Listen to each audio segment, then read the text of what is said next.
first thing I want to tell you is I get asked this question so much, I want to just get it out of the way.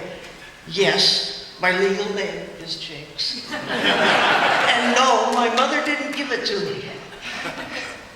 I had a very nice plane trip here from Los Angeles. I'm in California. Unfortunately, my luggage decided to take a detour. I don't exactly know where it's been or who it's been with, because I still don't have it. I'm told that it's somewhere in the city here now, and it's on a van, you know.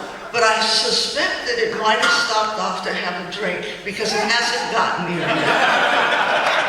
But I do want to thank the convention for buying me a nice clean shirt that I could wear tonight.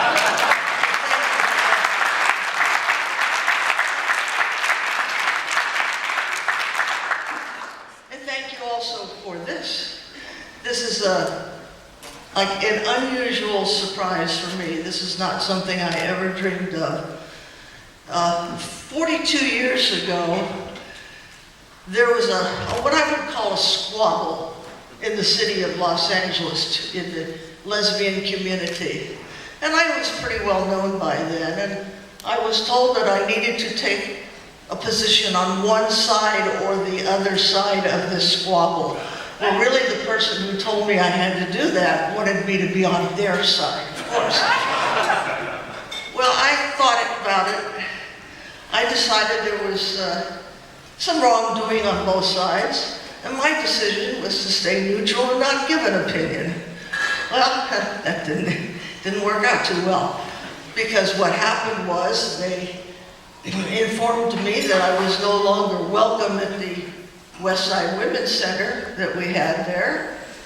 And I was also told that I could no longer put an advertisement in the one newspaper they had in Los Angeles, run by the same people who had the Westside Women's Center.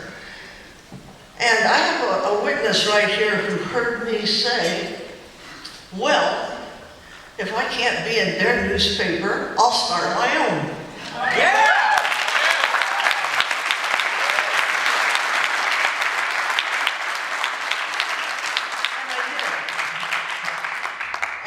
Exactly that. And the first issue came out, well, it wasn't a newspaper, it was 2 11.5 sheets of paper stapled in the upper left-hand corner. and the headline across it said, "What is this?"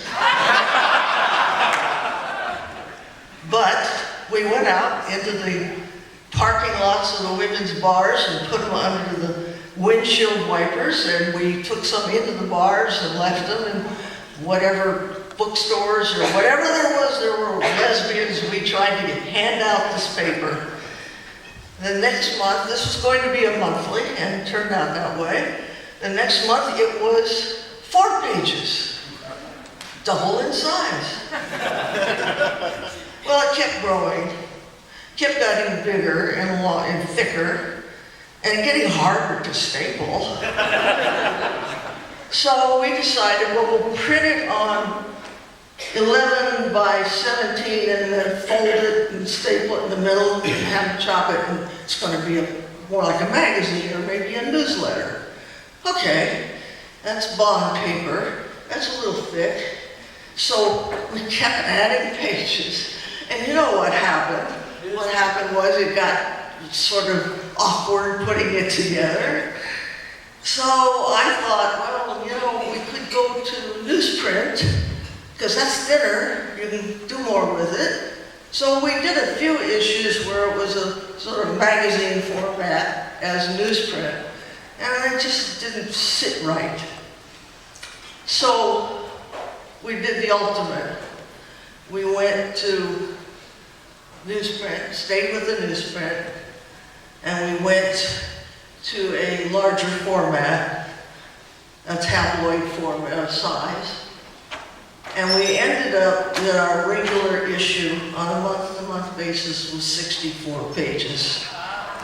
Now here's the important part. Everyone on that paper, and I had it for 13 and a half years. I was the publisher and managing editor. Everyone was an unpaid volunteer. 64 pages a month. One time, we were late getting on the street by 2 days. One time in 13 and a half years. And frankly, I'm proud of that, because I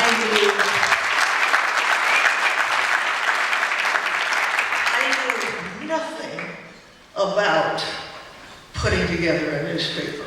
I knew nothing about journalism. You heard what he was saying, or some of what he was saying about what I did. I worked 57 years. I was in the Air Force for 16, regulars and reserves.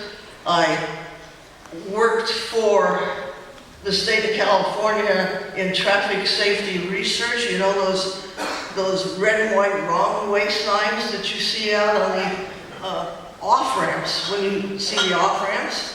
I worked on the team. I was with the team that created those and did the research on those signs. The last project I did was on changeable message boards for the freeways, before there ever were any changeable message boards. So I spent 20 years representing a fantasy and science fiction artist, selling her word at fantasy and science fiction conventions all over the United States. Drove all over the United States. And then, as he said, I spent the last of my career, the last of that 57 years, working for the Department of Water and Power in the city of Los Angeles. So I served my country, I served my state, and I served my city and the citizens of all of those, and none of it had anything to do with journalism. So that was my background for starting a newspaper. But the truth is that in less than 2 years, the center that kicked me out was gone. The newspaper disappeared. This newspaper that wouldn't let me be in it disappeared, never to be seen again.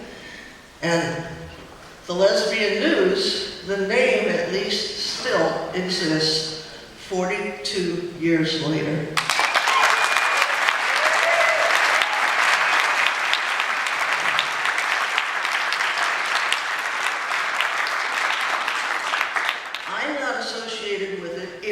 It's not today what my paper was back then, but the world is not what it was back then. So everything changes, everything moves on, but it works for whatever society is at that moment. I guess there's a couple of lessons here. But the main one is don't piss somebody off. You know? On a personal basis when they told me I couldn't be part of what they were. Who needed them? But the other thing that I think is really important is that one person can in fact make a huge difference. If you've got an idea, or if you see something that needs to be written about or needs to be done, do it, because you do not know what the result is going to be down the line.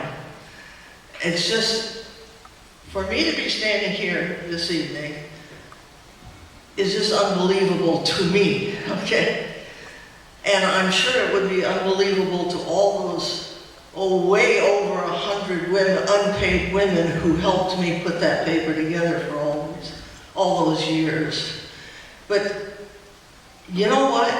You weren't there back in 1975. The media that you know today, well, part of it didn't even exist, and the other part of it didn't know we existed. So there wasn't anything there for the general lesbian, particularly lesbian, though I knew a lot of gay guys that read it too, but it just wasn't there. And it was important to to me, to be able to put out there to everybody who wanted to read it what was going on in the world for our personal causes. That was important. And one person can make a difference. I feel that I did. I have had numerous, I cannot count how many people have come up to me and told me that over the years. And I just want to close with telling you that I have one little postcard that I received that just really took my heart. It's just a plain old common postcard and wasn't signed. To this day, I have no idea who mailed it to me. And the only thing it said on the back was, "Thank you for being there." And that told me I was doing the right thing at the right time. Thank you to all of